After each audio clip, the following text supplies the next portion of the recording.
L'acqua in Veneto inizia a diventare un bene sempre più scarso. Il solo apporto delle acque di risorgiva che filtrano nel terreno poroso ai piedi delle montagne per risalire in veri e propri corsi d'acqua in pianura si è praticamente azzerato negli ultimi 60 anni. Quello che nel 1960 era un apporto di acque dolci di 15 metri cubi al secondo si è trasformato nel giugno 2022 in 0,6 metri cubi al secondo. Un progressivo impoverimento che si conferma anche guardando al 2000, quando la portata delle risorgive dell'intera regione si era ridotta a 3 metri cubi al secondo, un quinto di quanto non fosse nel 1960. A lanciare l'allarme è l'ANBI, l'associazione che riunisce i consorzi di bonifica regionali all'interno del rapporto Le risorgive in Veneto, strategie per la tutela e la valorizzazione di un patrimonio storico, culturale e ambientale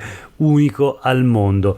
Questo è Sveglia Veneto, il primo podcast dedicato all'informazione vista da Nord-Est. Io sono Jack Calcetto, oggi è martedì 22 novembre 2022. La prima notizia del giorno riguarda il cambiamento climatico e il Veneto sempre più a secco. Le acque di risorgiva sono quasi sparite, questo l'allarme lanciato da ANBI, appunto l'associazione che riunisce consorzi di bonifica regionali, assieme a Etifor, società spin-off dell'Università di Padova, che ha realizzato questo studio sostenuto anche da Crédit Agricole Friuladria.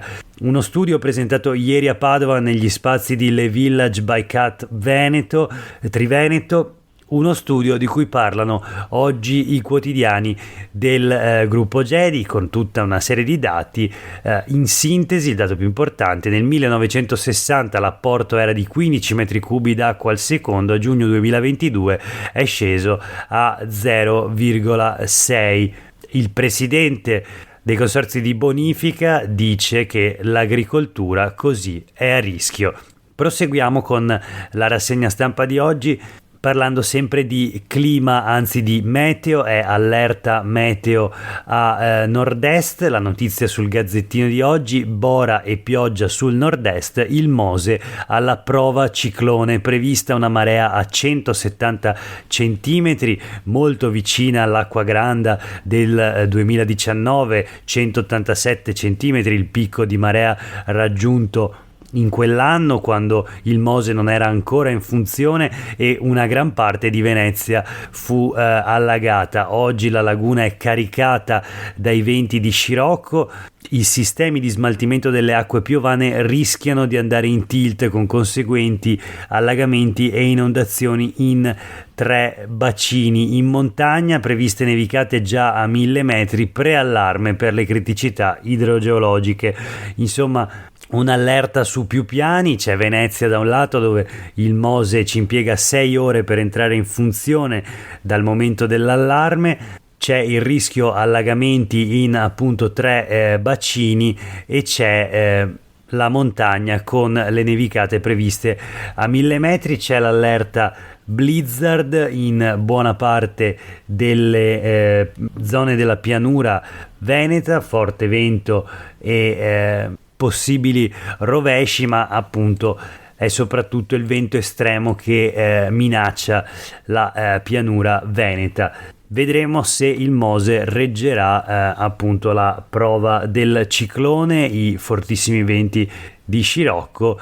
E nel frattempo voltiamo pagina sul Corriere di oggi. In realtà tutti i quotidiani locali dedicano una pagina almeno alla presentazione del nuovo libro di Luca Zaia, il presidente della giunta regionale del Veneto. Leggiamo il Corriere del Veneto: Zaia, i diritti civili e il futuro. Il suo è un manifesto per il congresso federale. I colonnelli leghisti sono compatti. Il libro di Zaia parla di radici e di idee. Avanti così.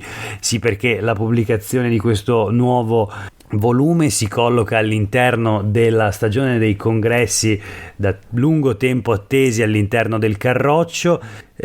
Il dibattito anche in Veneto si infiamma, ne abbiamo parlato in diverse puntate di questo podcast Sveglia Veneto. Il confronto interno alla Lega ha assunto da subito e da tempo toni molto accesi, con i seguaci di Luca Zaia che da settimane e da mesi attaccano duramente, senza alcuna remora, il segretario nazionale della Lega Matteo Salvini, uno tra tutti Roberto Marcato, che anche oggi torna a criticare la linea politica del segretario Salvini con una intervista sul Giornale di Vicenza. Ma torniamo sul Corriere del Veneto con la vicenda, l'uscita del nuovo libro di Luca Zaia, I pessimisti non hanno fortuna, questo è il titolo. Ha riacceso il dibattito interno al partito dopo il crollo elettorale. L'introduzione di temi come i diritti civili, su cui il presidente veneto batte a più riprese, si inserisce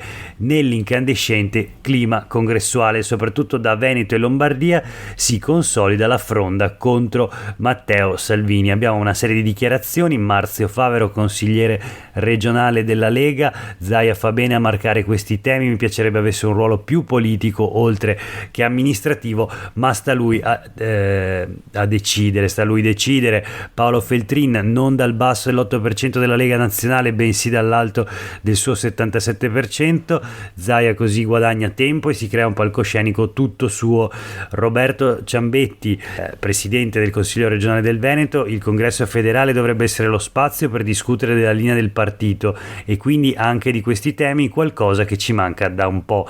Gian Antonio Darè, europarlamentare leghista: di diritti civili non si è mai discusso e men che meno votato. Sul fine vita Zaia ha ragione, su come morire decido io, non un pasdaran clericale. Insomma, i leghisti veneti, alcuni almeno, dalla parte di Zaia, mentre i congressi locali vanno avanti, li vince quasi tutti Salvini anche in Veneto. Vedremo come proseguirà questa stagione congressuale, questo scontro tutto interno alla Lega. Nel frattempo voltiamo pagina, parliamo di qualcosa che sicuramente interessa di più ai veneti, ovvero la sanità. Casa e auto gratis per chi farà il medico a Recoaro. La notizia arriva da Recoaro Terme, in provincia di Vicenza, la troviamo sul Gazzettino di oggi. Si parla dell'offerta del comune di Recoaro Terme, appunto, per evitare la chiusura della medicina di gruppo. Quindi casa e auto gratis per un anno a chi accetta di fare il medico di base a Recoaro Terme. È questa l'offerta lanciata dal comune in accordo con l'ULSS 8 Berica per scongiurare il rischio che venga chiusa la medicina di gruppo locale, visto che a fine anno andrà in pensione uno dei medici, il dottor Giovanni Cucciarrè. Per questa operazione il municipio ha deciso di stanziare ben 15.000 euro e insomma questo è il tema, la prova di a che livello sia arrivata la carenza di camici bianchi in tutto il Veneto, in particolare nelle zone carenti, nelle zone più periferiche. Naturalmente è una carenza che riguarda gli ospedali, ma anche il territorio e quindi i medici di medicina generale. Una situazione drammatica, e se tutti i comuni dovessero pagare la casa e l'automobile per i medici di medicina generale, si capisce bene che si tratterebbe di spese che probabilmente i bilanci degli enti locali non riescono a sostenere, e spese che peraltro sarebbero di competenza regionale. È la regione infatti ad essere competente in materia di sanità. Sempre parlando di sanità, sui quotidiani del gruppo Gedi, l'influenza che mette a letto i veneti, classi vuote, sintomi intensi, la situazione sanitaria in regione, in un articolo di Laura Berlinghieri che parla dell'influenza stagionale in Veneto, boom di casi, molte bronchioliti e polmoniti tra i bimbi, e si tornano a vedere i virus spazzati via dal Covid. Già 80.000 veneti sono a casa con l'influenza. Per proteggersi bisogna vaccinarsi, in particolare le categorie a rischio. L'ultima notizia di oggi riguarda la questione dell'insegnamento del dialetto a scuola, ed è non più una proposta, la provocazione lanciata a Roma dal sottosegretario alle imprese Massimo Bitonci, bensì parliamo di qualcosa che già c'è, un progetto del comune di Treviso, corsi di scrittura creativa in dialetto. È uno dei progetti che l'assessorato alla scuola del comune di Treviso ha messo a disposizione delle scuole trevigiane di primo e secondo grado. L'assessore è Silvia Nizzetto, venetista, assessore assessore della giunta del leghista Mario Conte.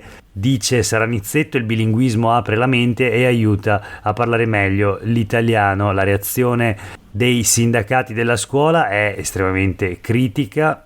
Sarebbe eventualmente opportuno fare un discorso più ampio pensando all'insegnamento della storia locale e delle tradizioni, dice Claudio Baccarini della CGIL del Veneto, anche perché non sarebbe immediato trovare docenti per l'insegnamento del dialetto. La maggior parte di quelli che insegnano nel trevigiano non sono trevigiani e non serve pensare per forza a chi viene dal meridione. Ci sarebbero difficoltà già con docenti che arrivano da altre parti dello stesso Veneto. Per oggi è davvero tutto, grazie per aver ascoltato questa puntata di Sveglia Veneto, a tutte e tutti voi una buona giornata.